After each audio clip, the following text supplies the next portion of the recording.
Hey everybody, we've got a really interesting video for you today. So, of course, Season 17 has come to an end. That is no surprise to any of us, and I hope that everybody was able to place quite well. Now, I unfortunately did not meet my Season 17 goals, but you know what? It's perfectly fine. I talked about it in the Discord a little bit, and I mentioned, look, I'm somebody who follows the way of the sword, and there are so many quotes about discipline and understanding the value of loss and failure. That just puts me in a position where next season I'm going to be going all in, and I plan to make not just my goal but exceed my goal and hopefully take the position that I've always wanted in the top 10. I've got a very strong team to do it, and I think that there's no better time than season 18. And I know, of course, the best time to plant a tree is 20 years ago, but hey, the second best time to plant a tree is now. So I am committing to it. Season 18, I'm planning on getting an incredible rank in that one. I'm going to work very, very hard to do it. But with that being said, Season 17 was absolutely amazing for me. So much happened, and I thought, I just wanted to make a quick video to wrap up a few things about the season that I thought were really significant, share my thoughts, do a little bit of insight into where the season was, where I think it's going, etc. Now, if you guys watched my Marketplace Monday video this week, you know that I talked a little bit about this, but I'm going to specifically be focusing on Axie gameplay, season meta composition, player composition, and how that has shifted, the player base itself, updates, etc., what I think is going to be coming in the near future. And then, of course, you can't have a season wrap-up episode without a nice little montage of some of my favorite plays. So I'm going to make sure that I have a little snippet of that in here as well. Forewarning, a lot of it is going to consist of Tuna just throwing out the craziest crits because that is the most hype part of the game. But as I said, first thing to start, let's do meta evolution. So anybody who was here from the very beginning, or those of you who played Axie even before when we were in season 16, the season of gas fees, I will call it, because it was the last season where we still had to pay those outrageous gas fees to do anything in the game, and it really, really held a lot of the player base back. Now, mixed opinions on Ronin and how it has made it a little bit easier for people to come in and create portfolios, but I personally love it. I think it's a very good adaptation, and I'm very happy that the Sky Mavis team was able to implement it and have it up and running. But the meta itself is something that I think is really interesting. So, in the beginning of the season and in the end of the season, we had an Aqua problem. There is no arguing that. I think that Aquas are still quite broken, and it goes to show that, as I mentioned in my previous videos and even in some of my live streams, I could be up in the top 1% bracket and still facing people who are just running a triple Aqua team with absolute cookie cutter Aquas, and it is so strong. It is really hard to beat because they just steamroll into you, and it's pretty much a guaranteed win if they end up getting consistent cards and you don't get the opportunity to outplay them with some big reptile combos. That, however, brings me to my second point. Reptiles. Reptiles absolutely blew this season apart right from beginning to end, and it was more than just the Terminator reptiles. There was the really, really strong Tri-Spikes, Disarm, or Incisor, however you want to refer to it, Thorny combo. That was an absolutely insane combo. I even picked one of those up myself, so I can't argue about that being a very strong Axie. It is something that I really, really like, and I think is going to continue to be strong, because the thing about that playstyle is it's not I have this reptile, I win. There are plenty of ways to outplay it, so it's not kind of like the Aqua problem that we have. I do think it's a bit more manageable.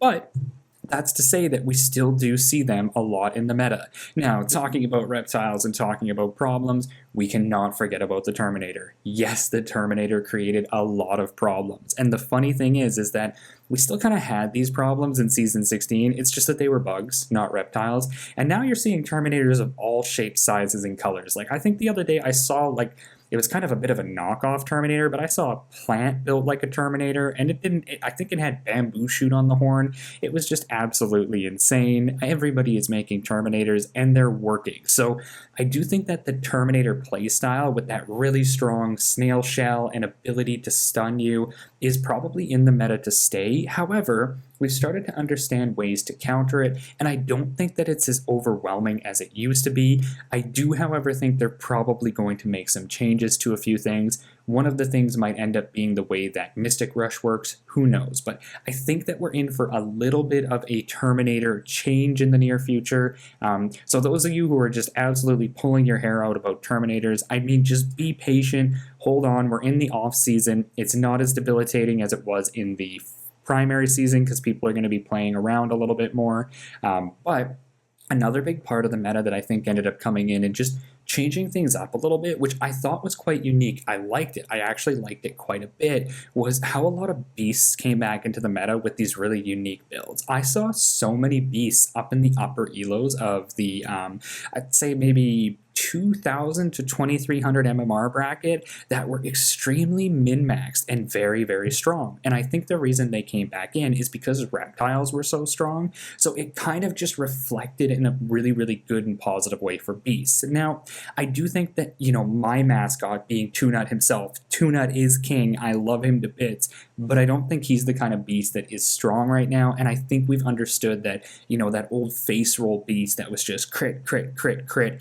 isn't the same way you're supposed to play a beast, and you need to have a little bit more methodical strategic gameplay behind it. So we were seeing beasts who were running like bird cards, some of them who were running some really off meta zero costs. I saw some that were just very well chained with like plant cards using branch and tail slaps. I thought it was awesome. I really liked it because if there's one thing I've noticed, it's that beasts tend to be like the craziest mixed builds out there. Like if you were to go to the floor bugs, well, they might be kind of weird because bug cards are weird, but then you go to floor aquas, go to floor tanks, and then you find yourself at floor beasts and you realize, what is this? Like this is an insane pool of just random genes into things. And I think that that's a big thing about beasts. I don't know why it is. It might have just been people's choice, but I noticed that there are a lot of really wonky beast builds out there, and I actually like it because these are the kind of things that allow people to find something really unique, you know, that like needle hidden in the haystack, that silver lining in a dark cloud that ends up being a really, really strong Axie.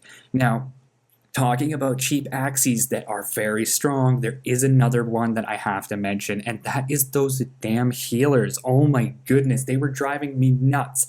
To be honest, the healing reptiles were one of the worst things that I faced in the whole game, and that's why I personally think, not just healing reptiles, but healers in general, I think that Scarab may be finding its way back into the meta, because these healers are just absolutely insane. Some of them are running rampant, and there isn't really a way to counter it. They just out-sustain you. They pump up like 150, 200, 250 shield, and there is no way to beat that. Like there just really isn't. If they put that much shield up and heal, it's so hard to be able to beat them, even with a crazy beast, right? So I do think that we're going to have to find a way in the near future meta to counter this so that it doesn't end up running wild, and I think a lot of it has to do with Scarab, and I would love to see a Scarab buff to come with it, but that is what it is. So okay, there's meta in a nutshell. I know a nutshell for me is a tangent out of most people's mouths, but hey, I gotta give you the guru speech or it's not gonna be a guru speech, you know what I mean? Now I wanna talk about another thing, which I think is shifts in the playstyle and composition. So, one thing we had at the beginning of this meta was super quick games. People were always going for these fast closeout games, get that crazy tri-spike sniper, put yourself like right front and center and then just plow through people with double aqua, whatever it might have been. It was super quick and it was very, very difficult for people who tried to play a ramp up comp. As we saw, Tiny Dino almost fell out of the meta and needed a buff to bring it back into the game, or at least I believe it did, because now it's after round 4. I believe it was round 5 before. If I did end up getting that one wrong, let me know in the comments, but I think I'm right on that one. What I am right on, however, is that Tiny Dino and some of the later games really fell out of the meta for a bit because people were just playing so quick. But what I noticed was as we got to mid-meta, like, you know, mid-season meta, where Terminators started to come really strong and be used by pretty much everyone, and then we got a little bit into the late meta, we actually realized that games started to go significantly longer. I was seeing almost like every 1 in 5 to 1 in 4 games go to Blood Moon, and that's something. So I think that when a game goes longer, so long as it's healthy, so long as you don't have, you know, a broken reptile with a zero cost plant card that, or a reptile card that doubles shield with a plant card and then have a heal on it. Like that kind of stuff is a little broken and unhealthy. But I do like the idea of fights going a bit longer because it just allows for people to play a little bit more, psychological tag, a little bit more like strategic control of your cards and outplay. And I think that that's really cool. So I do think it offered a lot of people a chance to understand the strategy better. And I noticed that significantly. Now, I don't know if this has something to do with it, but I did also have to mention here that the player base has grown exponentially. When we first got into this season, or even a little bit before, let's say when we got kind of transitioning out of the previous season and then bringing ourselves over into the next season, we're in a position where it's just huge growth because of Ronin. So we saw almost like a quadruple of players in the game. We went from like 30,000-40,000 players in season 16 over to over 100,000 players at the end of season 17. That is incredible growth, and I love that. I think that that kind of brought a lot of other strategic minds and a lot of other investors and theory crafters into the game that previously weren't there, and we started to see things mix up a little bit. So I really like that, and I think that might have something to do with why we saw just so much diversity in the meta near the end. Diversity including Terminators, of course, and double aquas, but hey, diversity overall. I was noticing that once you got to that maybe about 1800 MMR, you started to see either really unique comps or just straight cookie cutter comps, but everything underneath was really cool. You had people throwing together scholarship teams with floor Axies, and they had to make it work, and I saw some really cool stuff while I was coaching some of the people who were in my team, and just new players getting the hang of the game. So that's a really big thing to mention as well. One that I mentioned a little bit in Marketplace Monday, so I'm not going to spend too much time on it, is the state of the market. Now, I do think that the market went through some of the most insane ups and downs that we've ever seen, and it has something to do with Ethereum, and of course, the Elon Musk shenanigans that went on as well, because even though it might feel like that was a long time ago, that was just recent. We literally dealt with that right through season 17. So you guys, we're still going through this. There's a lot of FUD out there too, a lot of mixed opinions on crypto in general, and then NFTs being a project of crypto, Ethereum specifically. It just goes to show that people, when you get into this kind of mindset and the market gets super volatile and you go from a lot of very easy money and retail investors that were in something just because there was supposed money there, to a huge crash that liquidated a bunch of money and put a lot of stress and anxiety and uncertainty into people's minds, we started to realize, okay, cryptocurrency hasn't changed. It's still the same volatile asset that it was before. So those people who are in it are really in it. Those who are not, well, they're just not in it, right? So I do think we're in a much better place and a much healthier place in the market, and I still think that we're going to continue to go up. Now, once we get past some of this rough stuff, I think that we're going to see a lot of the market changes come from the updates from Sky Mavis themselves. I know that the team has been working very hard. So many updates have come out. I know some of you guys who have only been playing since Ronin might be thinking, oh, well, no, it's not that big, but you guys don't understand. The Ronin update was massive for anyone who played before, and everything that has come after has been significantly faster to release than anything that came before that. So for those of you who don't have a metric or some sort of a benchmark to try and compare this current speed to, well, all I gotta say is that from somebody who's been playing for a lot longer, it has been moving consistently faster as we go. So just be patient. A lot of people have only been here for a month, maybe a little bit more than a month. We've got a long ride together. Let's do it together.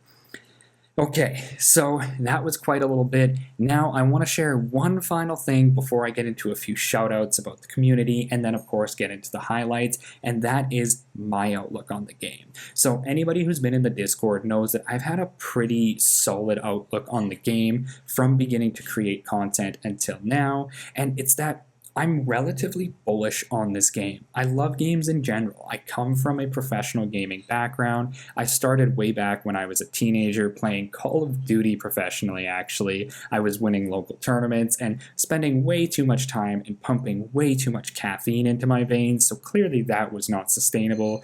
I got out of that, and then I found myself in the League of Legends world, which comparably was even more toxic, and for reasons that weren't as physical as when I was into Call of Duty, to be honest. It was all just psychological toxicity. You know what? Hey, I gotta be fair here. It wasn't all. I did get in when it was like season 3, so I was in a pretty good season. I played through the golden era, as some people call it, which was that like season 3 to season 6 section. And then we got into a really toxic game that became the world standard when it came to professional esports gaming. And that was when I started to get out of it because it just wasn't for me. So getting back into Axie and having a game that I can really just feel like is a substantial and really good use of my time, because I'm a business professional now. My priorities have changed, my financial well-being is very important. So this game allows me to really spark up that joy that I had when I was always playing these professional games before, while also feeling good about the time I'm putting in. When I'm spending my time to grind my dailies, even when the daily quest is gone, I feel like I'm using my time well. And I also have to thank this community that came out of it as well. I tried quite a bit to try and really build up a content creation or a streaming basis when I was playing League of Legends. It just didn't really work because it was such a saturated market. Then I moved over to Axie. I didn't even expect it to turn out this way, but all of a sudden I end up finding an amazing group of people who are very like-minded, who love to work together, strategize, support, and just make a difference and be part of such an innovative project together. And look what we got here now. It's incredible. And that brings me to my outlook now on the future and how that associates with everyone who is watching. I am very bullish on this game. Like I said, I'm also a business professional. So for me, this game is first and foremost business. And that's how I look at it. If you're in the Discord, well, if you're not, you should get in the Discord. Link in the description, by the way. But if you're in the Discord, you know everything that I talk about. It's very focused on the strategy, business side of things, while also making sure that people themselves look at this from a realistic and strong and confident point of view. Because if you're not, this just isn't for you. But one of the things that I have going forward that I'm looking towards is business specifically. I want to create a business out of this and have a community together that is strong and growing together. So I have a couple ideas, one of which is completely running, and it's going to be getting bigger and bigger in the coming weeks, and that is my scholarship program. Yes, I told you guys it was coming. I'm going to be able to put together probably about 6 or 7 teams. I'm already taking some applications. What I will be doing is, if it's not developed by the time I have this video out, I'm probably going to have it coming out either tomorrow or the next day, depending on how busy I am this week. But I'm going to tell you guys the kind of process that I use to vet through my scholars, and also put together an announcement stating how I would like people to help support this channel, just like we've been doing with some of the big content creators like Bryson, etc., in order to be part of the scholarship. And the big reason is, I'm going to be putting all this investment out there and helping people. I would love for you guys to also put yourselves out there and do something as easy as just helping support the channel and the growth of the Method to the Mythos community. So stay tuned for that if it's not out yet. I will put a link down below, or actually I'll even put a card up in the corner if when the time I put the extra video out, I'm able to set that up. Check it out and be part of the scholarship. I'm going to be running this consistently over the next coming months. Could be coming years. We'll see how it goes. I don't plan on slowing down. Another thing focused around the community that's just kind of talked about more internally, but it is in my mind, is expanding the business services. I'm not going to go too deep into this because, of course, when it comes down to this, the intelligent property is very valuable, right? So we have a lot of business ideas that have to do with consulting as far as Axie goes, utilizing a very secure and reliable peer-to-peer network, as well as me myself looking at doing something interesting with the community that has to do with us collectively, let's just say collectively making money together. So I'm going to leave you guys with that. Anyone who's in the Discord community, you probably have an idea as to what I'm talking about. It's in the works and it's coming soon. Give me like probably a month and I'll have an announcement video coming out, or at least put an announcement in the Discord so you guys can hear it. For those of you that aren't in the Discord, get in there because you don't want to miss out on this. This is big, big news. Now that we're on the Discord, I've got to throw this out like this. First off, we have such a good community in the Discord. All of you guys who are active, guys and girls, by the way, just everyone who is active, regardless of your gender. I am so thankful for having such a wonderful group of people together. I wanted to do a couple special shout outs here. First off, to our server boosters. Thank you guys. I know it's a small thing, and a lot of you guys might have got this as a benefit when you signed up for things, but hey, it's a real big difference, and it actually helps to officiate the server and helps me and the rest of the leadership team know, hey, look, people are actually really committing to this. We've got some strong leadership figures. So we got to start it off with the man himself who threw out the server boost after everybody else here, before everyone else, which was Cav. Cav, man, you're great. It's always a pleasure to have you in the server. Really good guy. I wish the best for you and your brother. You guys know I'm here for you, and it's wonderful. Absolutely wonderful to have you both in the server and in the community, and just part of the team. So thank you guys for sure. Server boosters on top of that, we've got Frank, we've got a couple other people as well. All you guys are just fantastic. I know Abu as well. Abu, you are just the man, the myth, and the legend. Love you to bits, man. You are so nice to have in the server. You help so much. So this could not be complete without giving a shout out to Abu and making it a step further and showing you guys, check this out. He even made an image of Tunut. He drew it himself. He's a very artistic guy.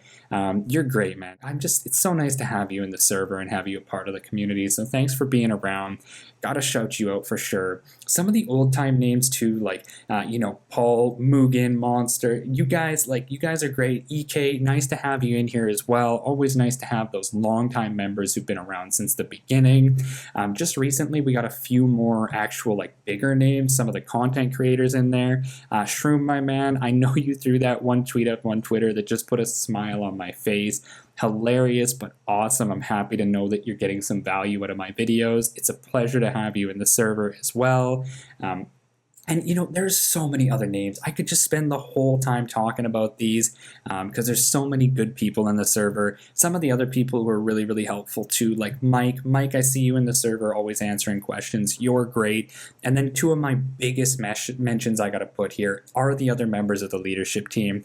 Oriel and Cage, or Toxic, sorry, you guys are the best. It's so nice to have you guys helping to run and lead and guide this community with me. Next season, all three of us, we're just going to be high up in the leaderboards. We're going to be crushing it. I'm so happy to have you guys here with me.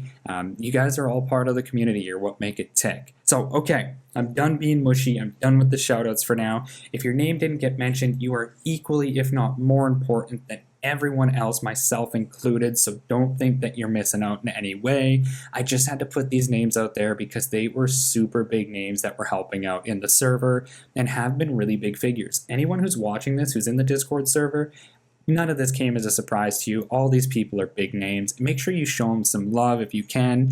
Put a shout out to them down below. Just let them know you appreciate them. But let's jump on to the next one.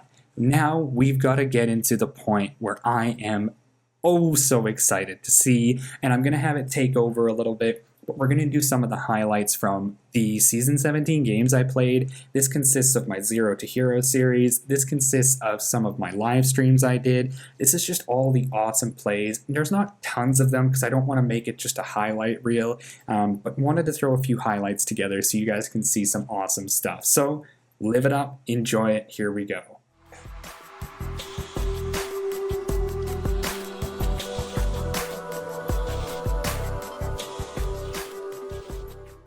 Yeah, look at that. He was going for it. Oh my goodness. This combo!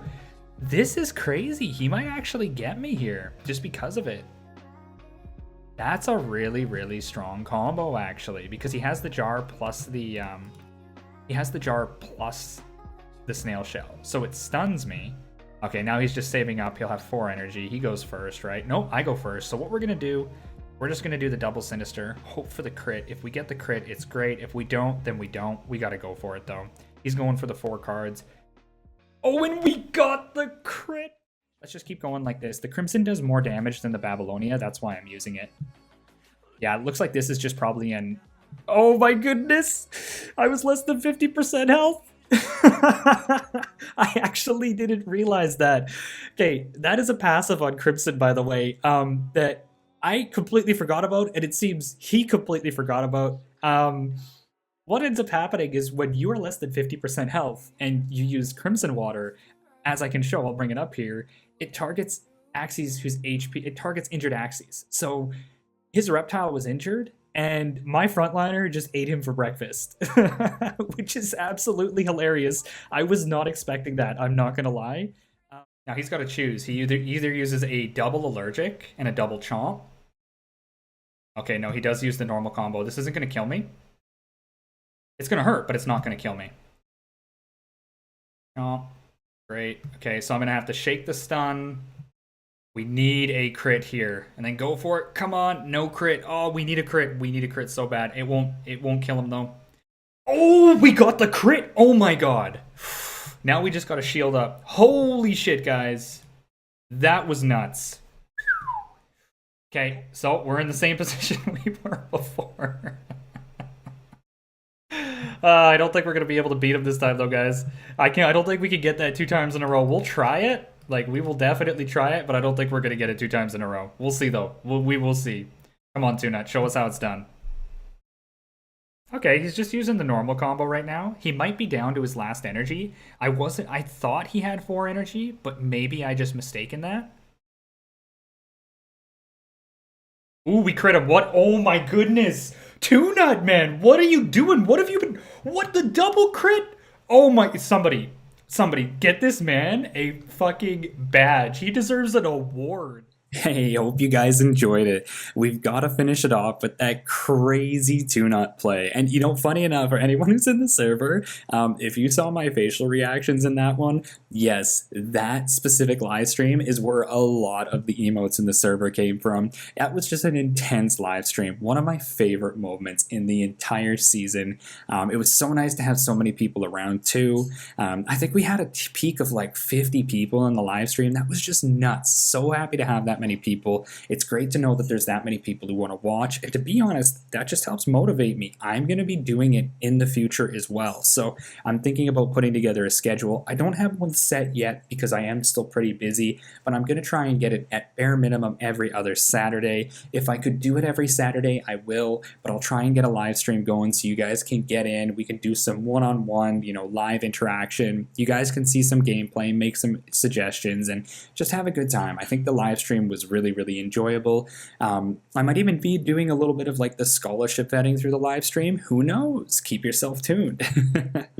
And yeah, so that onto a couple more of the ideas I have for content. I'm mostly going to be doing a bit of testing content, talking about the meta, also doing a lot more just simple gameplay, kind of like I did before, but just having some fun with it. And of course, on top of that as well, I have a really big video planned at 1,000 subscribers where I am actually going to do a my life until now, where I actually talk a little bit more about who I am, where I came from, what I've gone through, and you know what brought me to where I am right now. Because I've had a lot of people who are very interested in this, and they've said, "Hey, we want to know, you know, who are you? What makes you tick?" Well, I don't like to go too deep in detail on some of the things because it's personal, but you know what? When we hit 1,000 subscribers, I not only have a giveaway planned, but I am going to do that special video where I talk about my life and the things that I've gone through and some of the things that make me who I am today. So I think you guys might enjoy it if you are interested. Of course, it's nothing crazy. I'm not a superhero or anything, but it'll at least let you know, who Guru is and why he is the guy that he is. But that only comes at 1,000 subscribers. So if you guys know anyone who might enjoy the content, make sure you are sharing the video, spam it out, throw it on Twitter, get us up to 1,000 subscribers, and not only will you get that video sooner, but you'll also have that awesome giveaway coming, and stay tuned for that because that is going to be amazing. And for those of you who are watching who aren't subscribed as well, get in here, subscribe, turn on notifications, make sure that you are around because you don't want to miss that. We've got a lot of awesome stuff coming up. Now, if you guys like the video as well, make sure you throw a like, throw me a comment down below. Let me know what your favorite part of Season 17 was, and also which one of the highlights was your favorite, because I want to know which one you guys liked. And yeah, we'll go from there. But it was very nice to have you guys on another video. We're going to wrap it up like this. I hope you enjoyed the Season 17 wrap up. I've got tons more videos planned, so just make sure that you tune in for the future. And that all being said, until next time, guys.